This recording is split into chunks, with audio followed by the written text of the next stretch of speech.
সরু সরু দড়ির মতো অংশ বেরিয়েছে।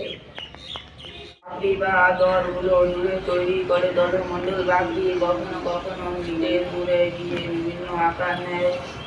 সুন্দর ফুলে এগুলো মিলে ঘন্টার মতন দেখায়। আবার জবা ফুলের এরা না চূড়ায় থাকে।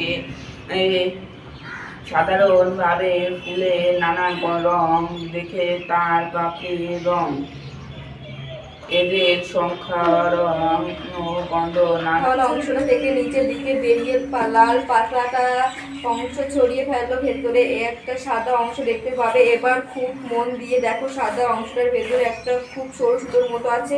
সেই সুতোটার মাথা থেকে সেই 5টি মাথা আর একেবারে নিচে খুব ছোট অনেকটা ডিমের আকারের একটা অংশ। ওই ছোট ডিমের আকারের একটা অংশ বা এই হাত তুমি একটু বাড়ি বই পড়ো, অঙ্কন সত্যি করে বলো তো কি কি পড়ো, আমি তো বুঝতে পারি না। হ্যাঁ, তোমার এই কান ধরে